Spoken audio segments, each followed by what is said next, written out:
hope no longer rides alone, and welcome back to Fair Game.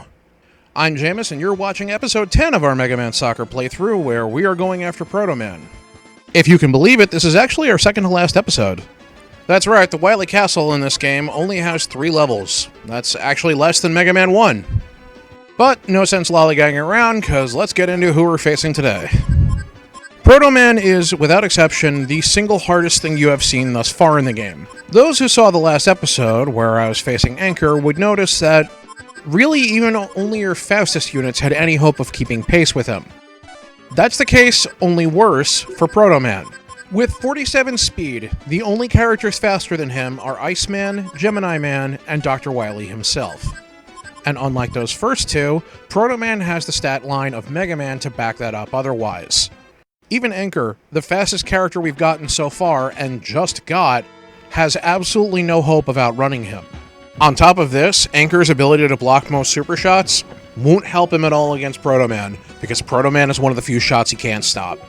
Unfortunately, this marks the part where we can no longer use Woodman at all, because Woodman is simply too slow to even be remotely useful when we are fighting a team of enemies who have 47 speed. Sadly, that means that the big guy is the first one to get rotated out. Other than Mega Man himself, obviously, and Mega Man you can take or leave. I am using Pharaoh Man as our goalie, as opposed to any of the other available options, because Anchor can't stop his shot, and, to the best of my knowledge, neither can anyone else on your team. So I may as well go with an option I know is going to work for the most part, Pharaoh Man. Fortunately, while we can't keep up with him, he still only has Mega Man's stat line, so he's not too hard to tackle, and his tackling isn't all that great. It's a good thing, too, because with how powerful he is, we're going to need all the help we can get on this one. Protoman happens to be blessed with one of the more interesting fields in the game, as well as one of the better theme songs. Technically, it's a palette swap of Needleman's, but the better music is definitely an improvement. Protoman, of course, got his first start in Mega Man 3, where he was a major overarching plot element. He showed up repeatedly in different stages, tested you, and then just sort of screwed off. In one stage, he just sort of shows up, looks at you for a minute, and then just leaves. There's no real explanation behind his actions until you get about halfway through the game and you fight Breakman, with the revelation that Mega Man was not the first of Dr. Light's creations, but Protoman was, and he's based on Protoman's design. An interesting, if kind of weird quirk is that Protoman really doesn't have much characterization in any of the games, despite appearing in every single one of the Mega Man Classic games after Mega Man 3. He had kind of a cameo appearance in pretty much every one of the classic games after 3. He rescued Dr. Cossack's daughter, Kalinka, in Mega Man 4, ergo screwing up Dr. Wily's plan. He shows up to deliver the energy balancer in Mega Man 6. He doesn't have a speaking part at all until Mega Man 7, where he's an optional fight hidden in the game. In Mega Man 8, he reveals the location of Dr. Wily's Wily Tower, his hidden volcano lair, and he's finally playable in Mega Man 9 and 10. He really doesn't have a huge amount of characterization in these. Mega Man 5, which is arguably his biggest role in the entire series, centers around Dr. Wily framing him. And even then, he doesn't really have much of an appearance in it. All the stuff that we currently have covering his backstory and bits about his personality, for years our only real source was the official manga and Japanese import games like Super Adventure Rockman. In terms of actual setup, Protoman is laughably simple. He is to Mega Man what Racer X is to Speed Racer, his older brother character who's mysterious and aloof, but why has never really been discussed until way later in the game series. Thankfully, due to our old friend the Information Superhighway, we have access to pretty much his entire backstory now, including the stuff that was originally Japan only. He was Light's prototype design, and while he outperformed in pretty much every specification, his power core had a critical flaw, and when Light tried to fix it, Protoman ran off, because fundamentally altering that core would actually alter his personality. Because Protoman was a prototype, when he ran off, Dr. Light didn't have any ability to recall him, so he just kind of escaped into the wild, and all Light could do was hope for the best.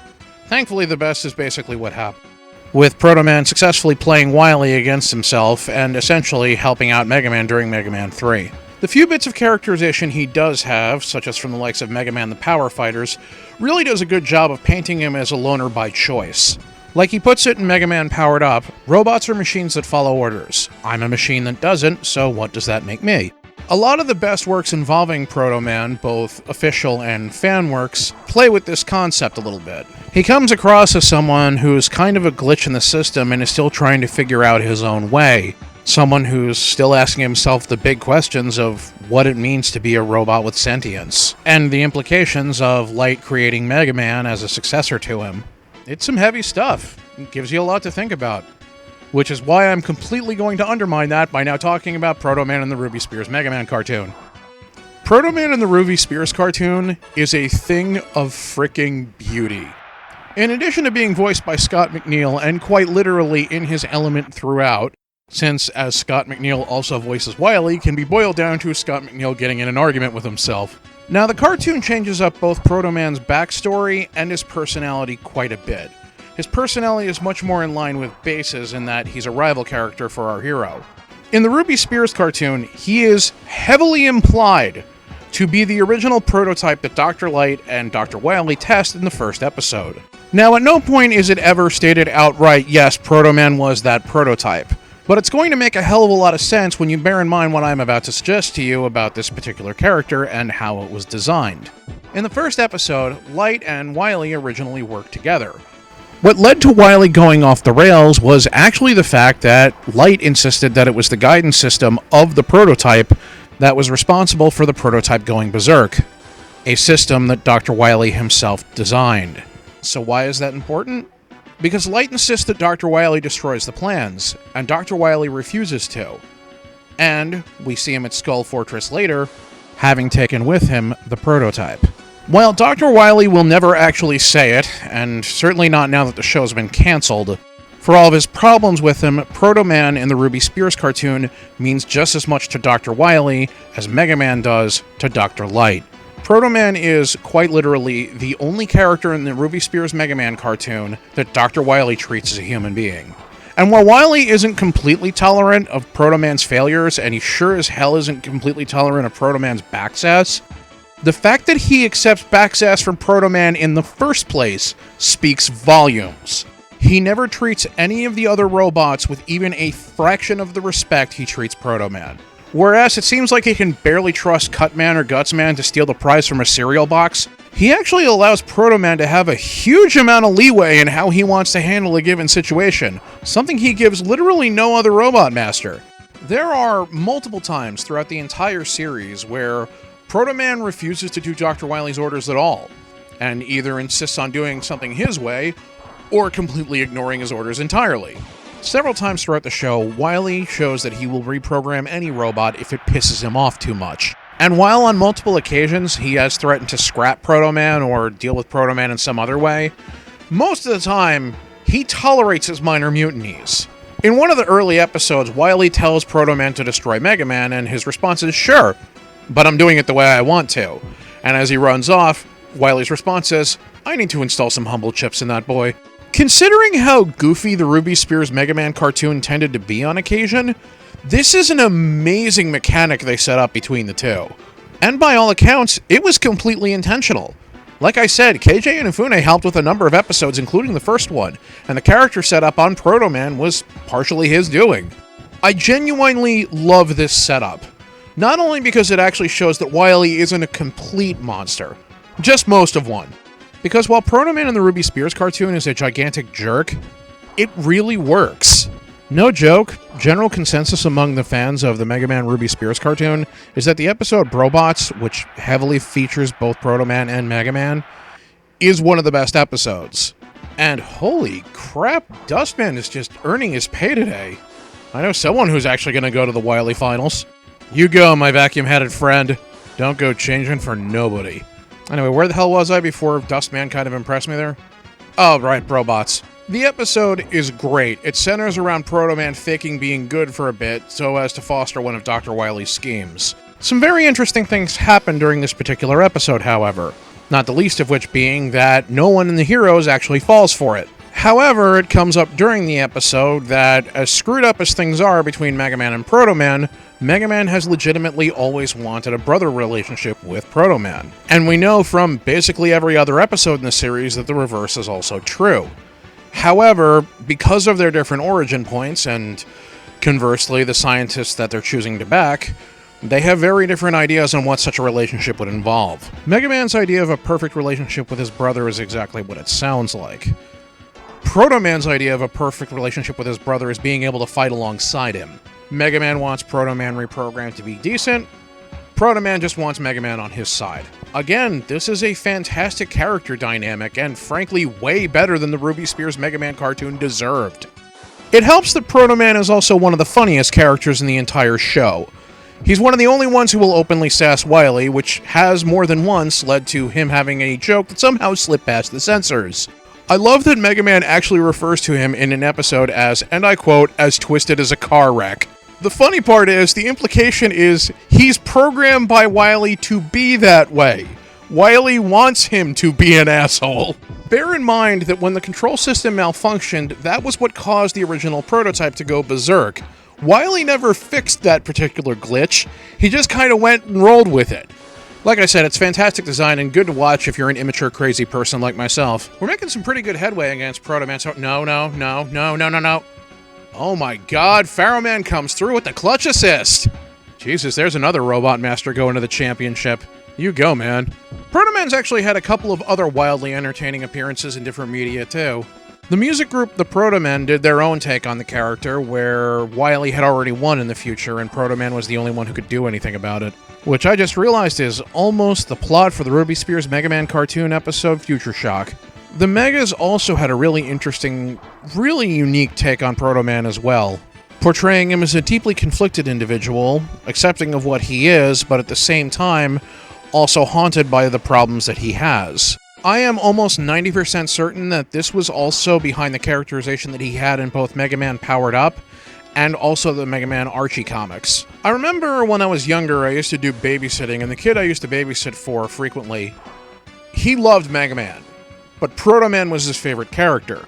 And Ruby Spears Protoman actually had everything to do with that. He actually had the Protoman figure, which I thought was kind of cool. If you ever have the chance to check him out sometime, like old images or whatever, I recommend doing so because they're kind of a trip to see. All the figures in the series were spring-loaded, so they would either have the ability to throw things or have the ability to load and fire plasma shots or whatever. I remember thinking to myself, wow, if I was like 8, that would be the coolest thing ever.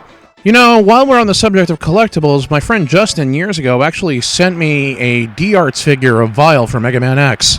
It seems to specifically be of his Maverick Hunter X incarnation. Like, the thing is ridiculously detailed and comes with tons of moving parts. I mean, I probably shouldn't be surprised, it is a Bandai figure and all, but Jesus. I bring it up because the figure has the most perplexing thing I've ever seen included in the packaging.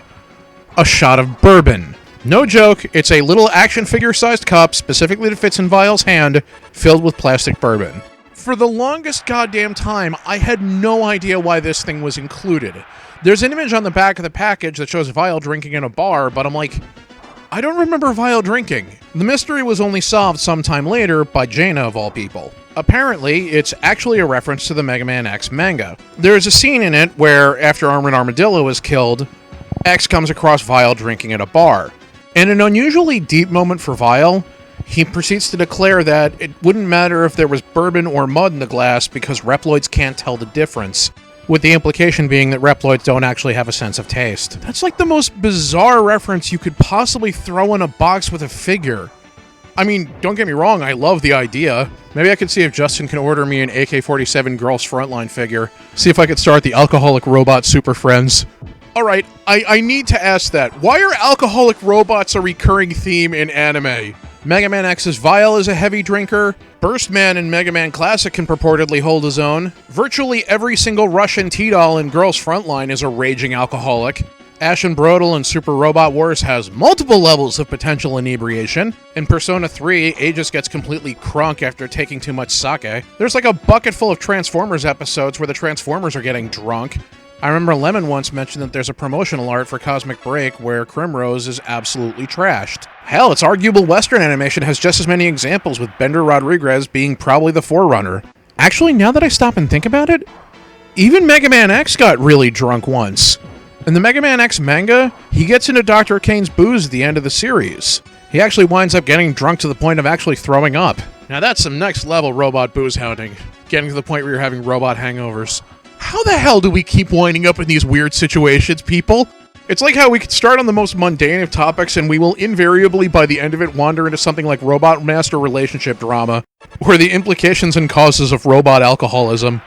I, for one, actually kind of like the implication of that one, because it suggests that robots are just as screwed up as we are, and that's actually vaguely comforting. Also, holy crap, I was not expecting to do this well this match. I mean, yeah, I was expecting to beat him, but I wasn't expecting to win 9-0. That's actually my biggest spread yet. Anyway, with this victory, we have a Protoman on our team, and we are going to need him. The next match has us going up against Dr. Wily. Dr. Wily is maxed in every stat except kick, and we are up against an entire team of him. 50 speed, 240 tackle, 240 defense. This next one is going to be the ultimate test of my skills as a Mega Man soccer player, as well as a test to see if my little fix that I made for the ending works. Wish us luck.